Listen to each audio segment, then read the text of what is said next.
Welcome to the Dark Zone, an adventure racing podcast. This is your host, Brian Gatens, episode number 70, coming to you live from the Endless Mountains 5-day adventure race being held in Williamsport, Pennsylvania. Thank you to our sponsor for this episode, Lycoming College. Be sure to check it out, a beautiful spot right here in Williamsport. Today we are kicking off our 5-podcast run with Ms. Zoe Friedland. Those who will remember, about a year ago, Zoe was on the podcast as well before the first Endless Mountains adventure race. She is an adventure racer.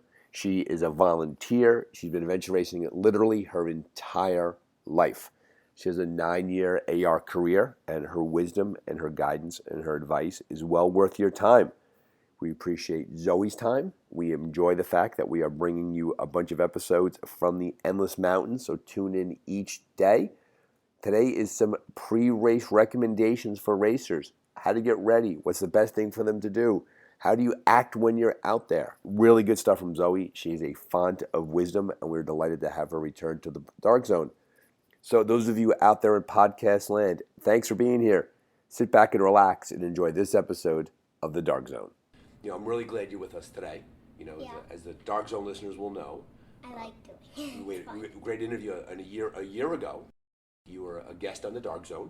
The real value that you bring to this conversation and what you do is that as someone who has been around adventure racing her entire life and has seen races go on, you have a lot of wisdom and a lot of advice to give to newer racers. Yeah, me and my dad did an adventure race when I was like... Well, let's begin there. Start us with your adventure racing, your resume. Talk about your adventure racing experience. How have you raced? I've only done 3 real races. Me and my dad did a smaller race when I was 2 or 3. He carried me for most of it, but I did walk some. And then I did one a couple years ago, the family race with my friend. That one did not go as well because she did not like it at all. Okay. She was kind of... She had a tough time with it? Yeah. Well, adventure racing is not for everybody. Yeah. We know that, right? Okay, yeah. but she tried it, which is really important. Mm-hmm. Okay. And then I did one last year. It was Goals Adventure Race. Okay. And it was a 4-hour race. It was biking and trekking. And we got in 15th out of 30 people. Very nice. So right out of 30 teams. So dead smack in the middle. And who was on your team for that one? What was your team? Me and my mom and my dad. All right, so the 3 of you did it, and Simon didn't do it? Simon didn't do it. He was there, but somebody babysat him. Babysat him, okay. So those are your 3 races, right? You did one when you were 2 and your dad carried you. You did one with your friend, and she had a bit of a tough time, and you did really well with your mom and dad earlier this year. And then I've done a lot of 5Ks. Okay. I did one for something, a running community at my school. It's called Girls on the Run. Okay. It's like giant, like worldwide. And we did a 5K at the end of it, which was a couple months ago. And then I do there's something called Preserve Day at my school, and okay. there's a 5K and a 10K, and me and my friend Lucia do the 5K every year. Okay. So aside from your adventure racing and your 5K running, you've also been to a lot of adventure races. I have. I've been to a lot of A lot of races. I mean, ever since you're 2 now. How old are you now? I am 9. You're 9 years old. So your adventure racing career. I did it since I was like a newborn baby. A newborn. So you have a 9-year adventure racing career. Yeah. Right. Safe to say. So you've been to a lot of races, and you've been to more races than you've raced. So you've seen a lot of things. And I want you to tell our listeners, because the Dark Zone is all about the newer racer and getting better at racing. I want you to tell our listeners, what have you learned watching teams do well? So when a team does really, really well in a race, what do they do to do so well? What does your experience tell you? They have a good mental mind. They work together, but they also don't, they're not just being super silly. They're serious. It's not oh, we're gonna go out there and we're gonna climb on rocks and have so much fun. You're gonna have fun, but it's not you're just going to climb on rocks. Got it. Because adventure racing isn't just hiking, right? Hiking, great pursuit, a lot of fun. But adventure racing is, as we all know, it's a lot more than hiking. Okay. And so those teams, so you say they're mentally they're in the right place, and tell me if this is an accurate statement to make, they take the race seriously, but they don't take themselves too seriously. What do you mean by that? Well, when someone is very serious, like they're not really having any fun, they're really getting, it's all about racing, and it doesn't like they're having a good time. They're into the race, but they're still having fun while they're doing it. Yes. Yes. Okay, and that's a balance, right? Because you have to take it somewhat seriously. Yeah, you can't just be like, we're just going to go out there, and what if you get lost because you did that? What if you hurt yourself? What if you don't make the time? Gotcha. You want to, if you're doing it for fun, sure, but you still want to make sure that you're not hurting yourself or you're not doing it so, you don't come back in time and you can't, you're disqualified. Do the best you can even if you're not trying to do it competitive. I got you. So what you're saying there, if I hear you correctly, Zoe, is that when you're racing, you have to race as hard as you can inside your ability level. Yes. Yes, very good. If you are doing it for fun, don't push yourself too hard. If you're trying to win, then do what you can. But if you're not and you don't want to push yourself too hard, don't do that, but also don't do it to the point that you're not really racing. Got it. So it's all about the idea of balance, Yeah. right? Knowing just enough. As someone who's been at a lot of races and volunteered a lot, you spend a lot of time in transition. And we all know that transitions are when they go from, say, the racers go from a bike to a paddle or to a paddle to a trek. When you see teams in transition and they're getting ready for the next stage of the race, what do they do really well? They're efficient, and if you're not efficient, you may fall behind, or if you were in first place, you might fall to fifth place. Because usually, not always, but sometimes the top teams are bunched together, so it's really close. And if you're in first place and you get there first, if you're in first place and you have the best checkpoints, you're in front of everyone. Right, you're doing really well. That's really good. But if you take a really long time at a transition, that's not one of the camping transitions. Right. You shouldn't, because you shouldn't take a long time, because you shouldn't just lay back and do oh, I'm just gonna eat ice cream for 20 minutes, because then you won't have time and you will fall behind. Gotcha. Because usually the top 5 teams. Gotcha. So you're saying save the ice cream for after the race. Yeah. Very good, always. All right. Now, you said the teams are very efficient in transition. Can you describe that a bit more for the listeners? What is an efficient team? What do they do that makes them efficient? They don't take, when they get there, they don't just sit down for a half an hour. They get right to it so they don't fall behind, I Gotcha. said. So they start moving right away. Yeah. Everybody has a job. So Most teams. Most teams, right? And so you mentioned the transitions we're talking about transitions being very important. Talking about being mentally strong. What about physically? What do teams, because we all know that adventure racing is mental and it's physical and it's emotional in many ways. The teams that do well with physical capacity, how much do you think that they train? I think they train a lot.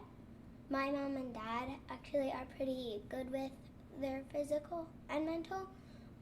But if you don't train enough, then you only work on mental, you're not gonna have enough energy and strength, and you're not gonna be prepared for the race if you don't work out and train. Right, and so when it gets hard, and it's physically hard, everything kind of breaks down. The mental part falls apart a little bit, the emotional part falls down a little bit. Yeah, even the physical, your physical impact, your physical strength can have a impact on your mental strength if you don't have enough physical strength. So all those systems kind of connect. Yeah. Okay. So we mentioned the mental part, we mentioned the transitions, we mentioned the physical part. What do you think, if you were talking to, and you're doing it right now, Zoe, there are hundreds, if not thousands of people who will listen to this. What do you want them to know? Seriously, when you think about it, right? What do you want them, if they're a newer racer, what message do you want to give them about their racing? Don't jump straight into it. Take your time. Like, I'm not going to do a 12-hour race. Like, I think an 8-hour race would be the highest for me, or like a 6-hour race. But a 4-hour race is a pretty good level right now. It's like, since you guys are like really good racers, so, and you're adults, so you can do longer races. But I'm only 9, and Right. I get that some 9-year-olds would be like, yeah, let's do a 24-hour race, but that's really pushing yourself, and especially if it's your first time, you shouldn't go straight into the 12-hour races. You should start with, I started with a 2-hour race. That's the family race. That's the real first race I did.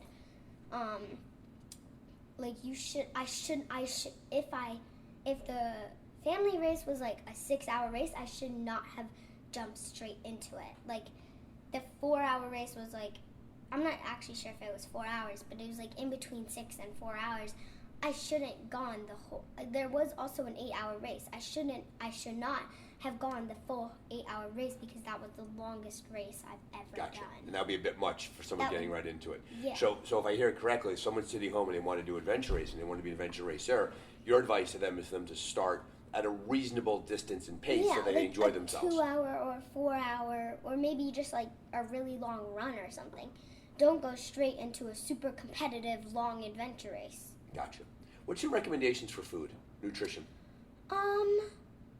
You usually have a lot of junk food at races, but if the transition has like healthy food choices, or you can bring healthy food choices, you should at least bring one choice, because even though racing is like junk is okay, you shouldn't just eat junk.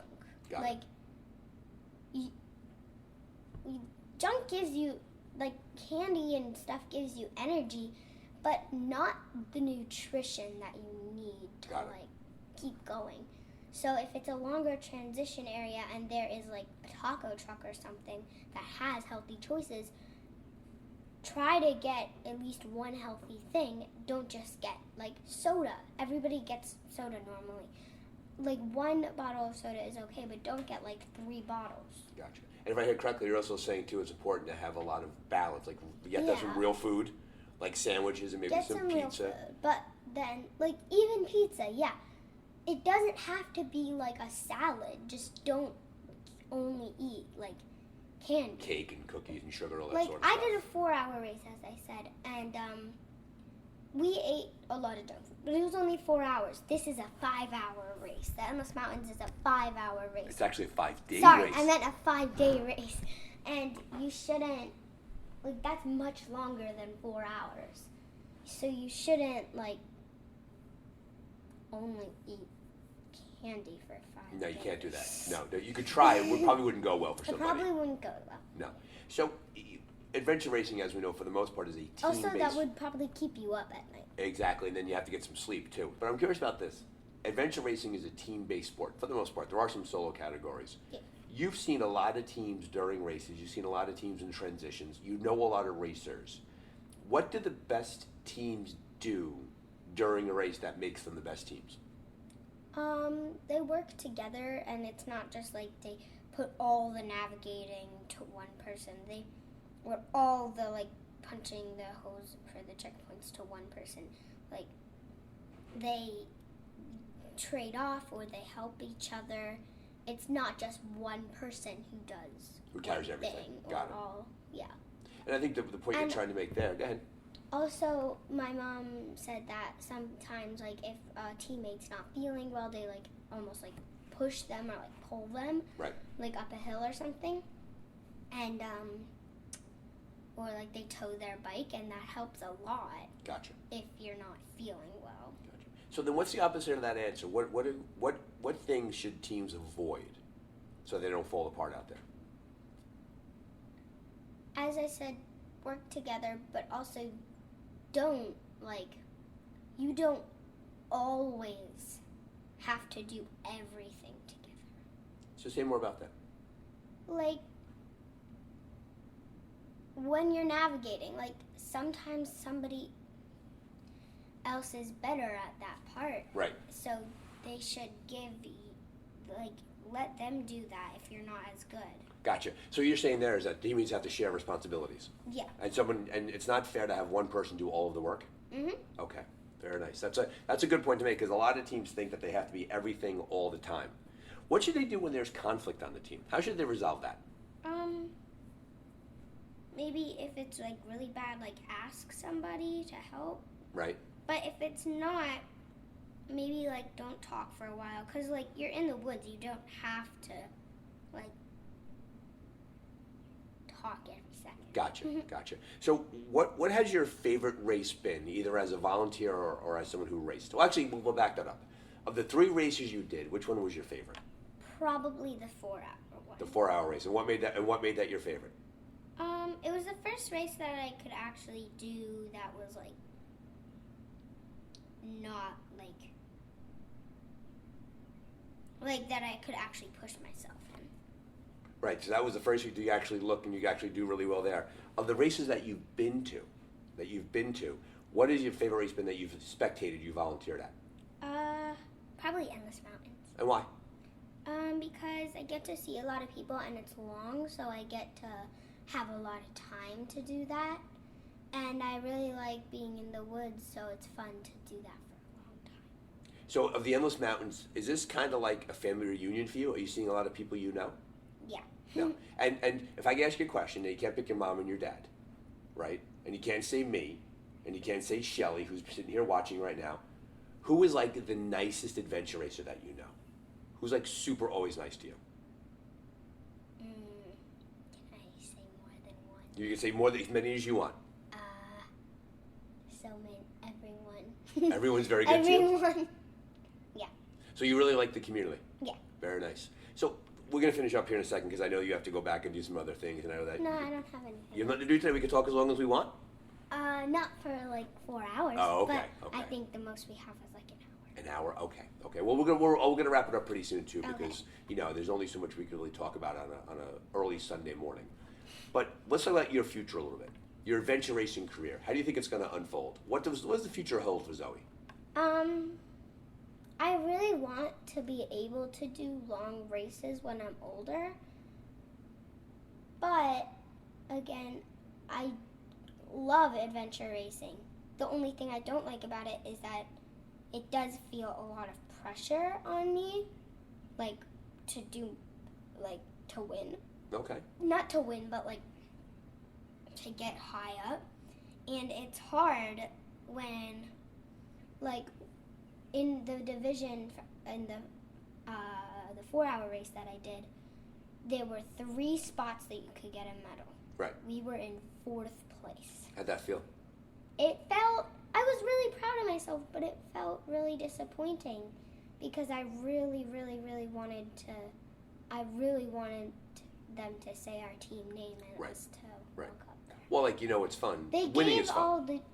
They gave all the junior racers, medals, and we would have gotten 14th place if a team that was in the family division. We were the only family not in the family division. Got it.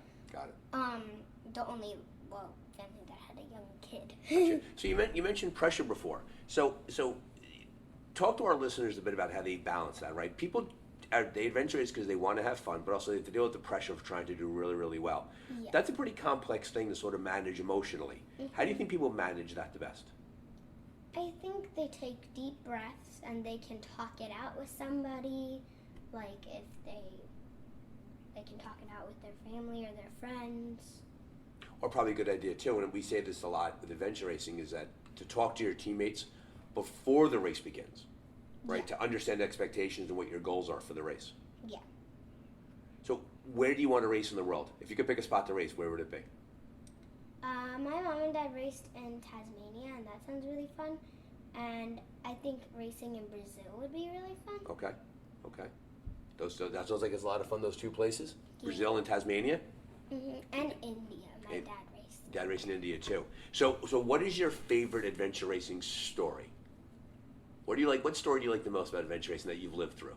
I like What would you point to? playing and talking with the volunteers.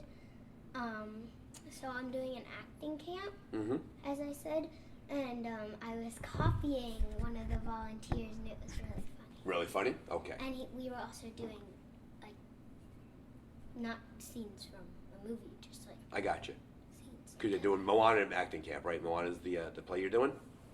Very nice. So we're going to close up now. So final thoughts you want to share with the adventure racing community. What do you want people really to know? Don't be afraid to try your best, but don't push yourself too hard that you're gonna overexert yourself. Gotcha. Now, they'll hear this have after. fun. Have fun. Now, they will hear this after the race. Yeah. What is your wish? What is your hope? What is your advice for the 5-day Endless Mountains Adventure Racers? What do you want for them for this race? My hope is, I hope that you can get past being upset if you don't do as well as you can. My advice is do as well as you can and don't be afraid to push yourself to your limit. Well, there you have it. Thanks to Zoe for coming on to the show. As I mentioned in the beginning, she knows her AR stuff. Thanks for being a listener for this episode. We are doing a 5-episode run, 1 episode each day from Rootstock Racing's Endless Mountains 5-day adventure race. A little experiment in podcasting land. We hope we bring you a lot of interesting content. If you like what you hear, please head over to your podcast streaming platform of choice and click, review, all that stuff. They like it when that happens. It helps the algorithm, whatever that means. I don't get it either. But we're glad you're here. Keep racing and keep training and have fun out there.